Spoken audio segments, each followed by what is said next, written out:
Assalamu alaikum. This is Abunuman Bashar. Welcome to Django REST API.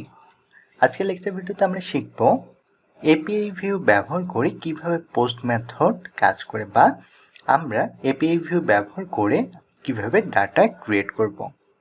So আজকের lecture ভিডিওটি অনেক বেশি interesting হতে যাচ্ছে, তাই আপনার ভিডিও না কেটে ফুল ভিডিওটি মনোযোগ সহকারে দেখুন। So let's see. Last lecture ভিডিওতে আমরা গেট মেথড দেখেছিলাম। আজকের লেকচার ভিডিওতে আমরা দেখব পোস্ট মেথড। সো আমরা যদি পোস্ট মেথড দেখব তাহলে এপিআই ভিউয়ের ভিতরে আমি বলে দিচ্ছি পোস্ট, দ্যাট মিনস আমরা পোস্ট মেথড দেখব। সো এখানে আমি একটা জিনিস বলে রাখি, সেটা হচ্ছে আপনারা যদি সিরিয়াল ব্রেক করে যদি ভিডিওগুলো দেখেন তাহলে কিন্তু লেকচারগুলো বুঝতে আপনাদের জন্য অনেক বেশি ডিফিকাল্ট হয়ে যাবে, কারণ আমরা যেটা পার্ট পার্ট আকারে ভিডিওগুলো তৈরি করতেছি সেই কারণে আপনাকে অবভিয়াসলি সিরিয়াল মেনটেন করে ভিডিওগুলো দেখতে হবে। তাহলে আমরা এখানে দিলাম কি পোস্ট মেথড। তাহলে এখন আমাদের পোস্ট মেথডের জন্য আমাদের কন্ডিশন দিতে হবে। এখানে যেরকম আমরা দিয়েছিলাম if request dot method equal to get, ঠিক তেমনি আমরা সেম ইন্ডেন্টেশন বজায় রেখে আমরা লিখব পোস্ট মেথডের জন্য কোড। সো এখানে আমি দিচ্ছি if request dot method equal to post. যদি আমার রিকোয়েস্টটা পোস্ট রিকোয়েস্ট হয় তাহলে সে কী হবে, তাহলে সে যে কাজটা করবে, আমি এখানে সিরিয়ালাইজার নামে একটা ভেরিয়েবল নিচ্ছি। এই ভেরিয়েবলের ভিতরে যে কাজটা করবে, আমার যে ডাটাগুলো আছে এই ডাটাগুলোকে বা আমার যে পার্স ডাটা আছে এই পার্স ডাটাকে সে কী করবে, সিরিয়ালাইজেশন করে দেবে। সো আমি এখানে বলে দিচ্ছি রিকোয়েস্ট সিরিয়ালাইজার।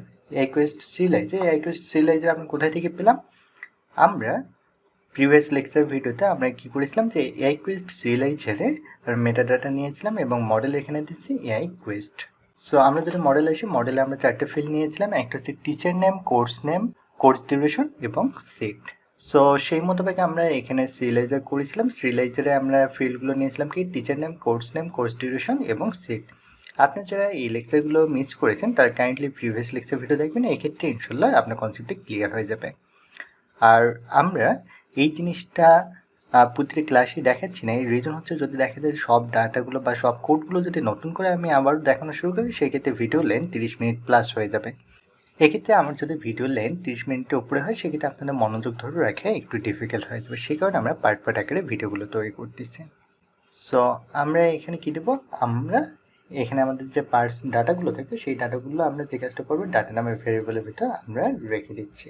আমরা এখানে দিচ্ছি রিকোয়েস্ট ডট ডাটা। তাহলে আমাদের তো যে সিরিয়ালাইজেশন আছে সিরিয়ালাইজেশন কমপ্লিট। তাহলে এখানে আমরা একটা কন্ডিশন দিতে পারি, আমরা কন্ডিশন দিচ্ছি ইফ সিরিয়ালাইজার ডট ইজ ভ্যালিড। আমাদের যদি সিরিয়ালাইজারটা ভ্যালিড হয় তাহলে সে কী করবে, তাহলে এই ইফ ব্লকের ভিতরে ঢুকবে। ইফ ব্লকের ভেতর ঢুকে আমাদের যে সিরিয়ালাইজার যে ডাটাটা দিচ্ছি আমরা, সেই সিরিয়ালাইজার ডাটাটা দ্যাট মিনস পোস্ট রিকোয়েস্ট হিসেবে যেটা আসতেছে সেটা আমাদের সেভ হবে কোথায়, আমাদের ডাটাবেজে সেভ হবে। সো আমরা এখানে বলে দিচ্ছি সেভ। এখন হচ্ছে আমার ডাটাগুলো সেভ হওয়ার পর আমি চাচ্ছি একটা মেসেজ দেওয়ার জন্য, সেখানে আমি এখানে দিচ্ছি res নামে একটা ভেরিয়েবল ক্রিয়েট করতেছি এবং এখানে আমি বলে দিচ্ছি যে আমি একটা মেসেজ দিতে চাচ্ছি। সো এখানে আমি দিচ্ছি msg, এখানে আপনারা আপনাদের ইচ্ছা মতো যে কোনো নাম দিতে পারেন, আমি এখানে msg দিয়ে দিচ্ছি। এখানে আমি দিচ্ছি সাকসেসফুলি ইনসার্ট ডাটা। তাহলে তো দেখা গেল যে সাকসেসফুলি যখন আমাদের ডাটা ইনসার্ট হচ্ছে তখন আমাদের একটা মেসেজ দিচ্ছে। এখন যদি দেখা যায় এনিহাও আমাদের ডাটাগুলো ইনসার্ট হচ্ছে না বা আমার ডাটাগুলো ভ্যালিড ডাটা আসতেছে না, সেক্ষেত্রে কী হবে, সেক্ষেত্রে অবভিয়াসলি আমরা এখানে একটা কাজ করতে পারি যে আমাদের যাতে একটা ইরোর মেসেজ দেয় সেই কারণে আমরা এখানে যে কাজটা করতে পারি, আমি দিতে পারি রিটার্ন রেসপন্স। আমি এখানে কি রেসপন্স দেবো, আমি এখানে রেসপন্স দিচ্ছি সিরিয়ালাইজার ডট ইরোর্স দিয়ে, এটা আমি সেভ করতেছি। এখানে মজার একটা জিনিস দেখে, আমরা যখন প্রিভিয়াস লেকচার ভিডিওগুলো দেখেছিলাম তখন কি কাজ করেছিলাম, আমরা কোনো ডাটা ইনসার্ট করার জন্য আমরা থার্ড পার্টি একটা অ্যাপ ক্রিয়েট করেছিলাম। এক্সাম্পল হিসেবে এখানে এই থার্ড পার্টি অ্যাপে কী হয়েছিল, আমরা এখানে আমাদের যে ইউআরএলটি আছে এই ইউআরএলটা বলে দিয়েছিলাম। আফটার দ্যাট এখানে আমরা কী করেছি, আমাদের যে ডাটাগুলো আছে এই ডাটাগুলো আমরা ইনসার্ট করেছি। তাহলে দেখেন এখানে আমার থার্ড পার্টি অ্যাপে কতগুলো কোড লেখার প্রয়োজন হয়েছিল, আফটার দ্যাট আমাদের ভিউজ ডট পাইয়েও কিন্তু অনেকগুলো কোড লেখার প্রয়োজন হচ্ছিল। বাট আমরা যখন এপিআই ভিউ ব্যবহার করতেছি তখন কিন্তু আমাদের কোড লেখার প্রয়োজন কম হচ্ছে, প্লাস আমাদের কমপ্লেক্সিটিও অনেক কমে যাচ্ছে, কারণ আমাদের কিন্তু এখন দেখা যাচ্ছে যে থার্ড পার্টি কোনো অ্যাপের প্রয়োজন হচ্ছে না, জাস্ট আমরা একটা মডেল ক্রিয়েট করতেছি। এই মডেলের জন্য আমি কী করতেছি, সিরিয়ালাইজার ডট পাই ক্রিয়েট করতেছি, আফটার দ্যাট ভিউজ এবং ইউআরএল নিয়ে আমি কাজ করতেছি, আমার কাজ শেষ। তাহলে আমরা যদি আমাদের যে ইউআরএলটা আছে এই ইউআরএলে যদি আমরা হিট করি, তাহলে এখানে দেখতে পাচ্ছি আমি কি দেখাচ্ছে যে অ্যালাউ, সে কাকে কাকে অ্যালাউ করতেছে, সে অ্যালাউ করতেছে পোস্ট এবং গেট মেথডকে সে অ্যালাউ করতেছে। তাহলে আমরা যদি এখানে একটু নিচে নামি, তাহলে দেখেন এখানে কিন্তু আমার পোস্ট মেথডের জন্য কিন্তু আমার বক্স দিয়ে দিয়েছে। সো আমরা যখন এখানে একটা কাজ করেছিলাম, আমরা থার্ড পার্টি অ্যাপ ব্যবহার করেছিলাম। থার্ড পার্টি অ্যাপ ব্যবহার করার সময় আমরা কী করেছি, আমাদের 4টা ফিল্ডে আমরা এভাবে ডাটা দিয়েছিলাম। তাহলে আমরা সেম কাজটাই করে নেই। আমরা এখানে ডাটা দিই। ডাটা দেওয়ার জন্য আমি জেসন ফরম্যাটে ডাটা দেবো। সো এখানে আমি বলে দিচ্ছি, প্রথমে আমরা দিচ্ছি টিচার নেম। সো দিচ্ছি টিচার আন্ডারস্কোর নেম। আমাদের টিচার নেম কী দেবো, আমরা টিচার নেম আমি দিচ্ছি সোহান। আমাদের সোহান স্যারের নাম এখানে দিয়ে দিচ্ছি। আফটার দ্যাট সেকেন্ড যে আমাদের ফিল্ড আছে, সেকেন্ড ফিল্ডে আমরা দেব কোর্স নেম। আমরা এখানে দিচ্ছি কোর্স আন্ডারস্কোর নেম। কোর্স নেমে আমরা কোর্স নেমটা বলে দিচ্ছি ডেটা অ্যানালাইসিস। এরপরে আমাদের থার্ড যে ফিল্ড আছে, থার্ড ফিল্ডে আমরা বলে দিচ্ছি কোর্স ডিউরেশন। সো এখানে যেটা আমরা দিই course underscore duration. Course duration এখানে আমরা বলে দিচ্ছি 3 মান্থ। সো এখানে 3 থাকতেছে। অ্যান্ড ফাইনালি আমাদের ছিল সিট। সো এখানে আমি বলে দিচ্ছি সিট, আর এখানে আমরা যদি ক্লোন দিই, ক্লোন দিয়ে আমরা সিট দিচ্ছি 20। তাহলে দেখেন এখানে এক্স্যাক্টলি যেভাবে আমি কোড লিখেছি, আর আমরা যখন থার্ড পার্টি যখন অ্যাপ ব্যবহার করেছি, থার্ড পার্টি অ্যাপের ভিতরে কিন্তু আমরা সেম ওয়েতে কিন্তু ডাটাগুলো দিয়েছিলাম। সো এটা দেওয়ার পর আমি যদি এখানে যদি পোস্টে ক্লিক করি, তাহলে দেখেন এখানে আমার কি মেসেজ দিচ্ছে, HTTP 200 ওকে। আর এখানে আমাদের কি দেখাচ্ছে, ভেরি দেখাচ্ছে অ্যাকসেপ্ট। আর আমাদের এখানে মেসেজটা শো করতেছে না। আমরা যদি এখানে ডাটাবেজে আসি, ডাটাবেজে আসলে আমাদের পারফেক্টলি আমরা যে সোহান স্যারের জন্য যে ডাটাটা ইনসার্ট করেছি সেই ডাটাটা কিন্তু পারফেক্টলি এখানে আমাদের শো করতেছে। তাহলে কেন আমাদের মেসেজটা শো করতেছে না, আমরা যদি এখানে একটু চেক করি, আমাদের মেসেজ শো করতেছিল না। এর কারণ হচ্ছে এখানে যদি ডিরেক্টলি আমরা এভাবে মেসেজটা দিই, তাহলে আমাদের এই মেসেজটা শো করবে না। এই মেসেজটা কখন শো করতেছিল, যখন আমরা থার্ড পার্টি অ্যাপ নিয়ে কাজ করতেছিলাম। সো এক্ষেত্রে দেখা যাচ্ছে এই জিনিসটা রাখার রিজন হচ্ছে অনেকেই কিন্তু এই ভুলটা করে ফেলে, বা অনেক সময় দেখা যায় যে এরকম কোড লিখে ফেলে, পরবর্তীতে তাদের ইরর চলে আসতেছে। এই জিনিসটা দেখানোর মেইন রিজন ছিল। সো আপনাদের এখানে যে কাজটা করতে হবে সেটা অবভিয়াসলি দিতে হবে রিটার্ন রেসপন্স, কারণ এটা রেসপন্স হিসেবে আপনাদেরকে দিতে হবে। সে কি করবে, কি রেসপন্স করবে সেটা এখন আমরা বলে দিচ্ছি। আমরা বলে দিচ্ছি সে রেসপন্স করবে।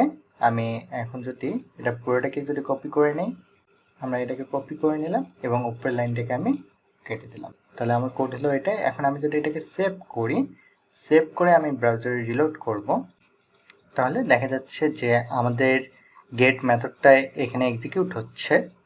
আমরা এখানে আমাদের যে ডাটাগুলো আছে ডাটাগুলো আমরা দেখতে পাচ্ছি। এখন যদি এখানে আমরা ডাটা ক্রিয়েট করতে চাই, তাহলে আমরা এখন আমি এখানে দিচ্ছি, প্রথম আমাদের ফিল্ড কী ছিল, আমাদের প্রথম ফিল্ড ছিল টিচার নেম।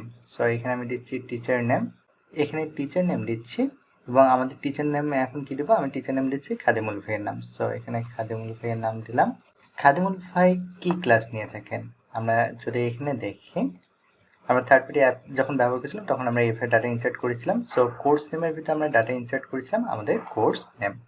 সো এখানে আমি দিচ্ছি কোর্স নেম। এটা অবভিয়াসলি কিন্তু আপনাকে ডাবল কোটেশনের ভিতর রাখতে হবে। আপনি যদি ডাবল কোটেশনের ভিতর না রাখেন তাহলে কিন্তু আপনার ইরর আসবে। সো এখানে আমি বলে দিচ্ছি পাইথন ক্লাস নিয়ে থাকেন ইনি, এবং এনার কোর্স ডিউরেশন কত, আমরা যদি এখানে দেখি এনার কোর্স ডিউরেশন হচ্ছে 3 মান্থ। সো আমরা এখানে নিচ্ছি কোর্স ডিউরেশন, এখানে বলে দিচ্ছি 3 মান্থ। এনার 4 নম্বর যে ফিল্ডটা ছিল সেটা হচ্ছে সিট। সো এখানে আমি সিট বলে দিচ্ছি এবং এনার প্রতিটা ব্যাচে স্টুডেন্ট হচ্ছে 20 জন করে। সো আমি এখানে 20 বলে দিলাম। দিয়ে আমি যদি এখানে পোস্টে ক্লিক করি, তাহলে কিন্তু দেখেন এখানে আমাকে মেসেজ দিচ্ছে কি, মেসেজ সাকসেসফুলি ইনসার্ট ডাটা, এবং এখানে আমাকে কি বলে দিচ্ছে, এখানে বলে দিচ্ছে HTTP রিকোয়েস্ট ওকে। আমরা যদি এখানে রিলোড করি, তাহলে কিন্তু দেখেন খাদিমুল ভাইয়ের জন্য পারফেক্টলি কিন্তু আমার ডাটা ইনসার্ট হয়ে গেছে বা ডাটা ক্রিয়েট হয়ে গেছে। এখন হচ্ছে যদি দেখা যায় যে এখানে আমি রং যদি ডাটা দিই বা রং ওয়েতে যদি ডাটা ইনসার্ট করা ট্রাই করি, এক্সাম্পল হিসেবে আমি যদি এখানে দিই সিট কোর্স ডিউরেশন, আমি এখানে দিলাম কোর্স ডিউরেশন বলার পর আমি এখানে বলে দিলাম 3 মান্থ, বা এখানে আমি সিট বলে দিলাম, সিট এখানে বলে দিচ্ছি আমি ধরেন 20। এটা দিয়ে আমি যদি দেখা যায় যে এখানে পোস্ট করা ট্রাই করি, তাহলে আমার কি দেখাচ্ছে, HTTP 400 ব্যাড রিকোয়েস্ট এটা কেন দেখাচ্ছে? এটা দেখানোর পিছনে রিজন হচ্ছে আমরা এখানে যে রেসপন্স আছে এই রেসপন্সে আমরা কি লিখেছি সিরিয়ালাইজার ডট ইরোর্স, কারণ আমি যে ডাটাটা দিয়েছি এই ডাটাটা তো এক্স্যাক্টলি তো আমার একটা ভ্যালিড ডাটা না, সো এখানে আমরা ইরোর ডাটা দিয়ে দিচ্ছি। সো আমরা যেহেতু এখানে ইরোর ডাটা দিয়েছি সেই কারণে কিন্তু এখন আমাদেরকে কি বলে দিচ্ছে, এখন আমাদেরকে বলে দিচ্ছে HTTP 400 ব্যাড রিকোয়েস্ট। তাহলে দেখেন, তাহলে এখান থেকে আমার যে ইরোর আছে ইরোরটা আমি দেখতে পাচ্ছি, এখন আমি ডাটাও ইনসার্ট করতে পারতেছি। তার মানে দেখেন আমার কিন্তু কোড বা এখন কিন্তু আমার জার্নিটা অনেক বেশি ইজি হয়ে যাচ্ছে। আর আপনারা যারা এখনও জ্যাঙ্গো জানেন না তারা কাইন্ডলি জ্যাঙ্গোটা শিখে নেবেন, কারণ আপনারা যদি জ্যাঙ্গো না জানেন সেক্ষেত্রে কিন্তু প্রপারলি এই কোর্সটা কন্টিনিউ করতে পারবেন না। জ্যাঙ্গো চাইলে আপনারা আমাদের এখান থেকে ফ্রি কোর্স করতে পারেন, আবার চাইলে পেইড কোর্স করতে পারেন। ফ্রি কোর্স এবং পেইড কোর্সের ডিটেলস ভিডিও ডিসক্রিপশন বক্সে পেয়ে যাবেন, আপনার যে কোনো একটা শিখে নেবেন। সো নেক্সট লেকচার ভিডিওতে দেখা হবে, সে পর্যন্ত ভালো থাকবেন। আসসালামু আলাইকুম।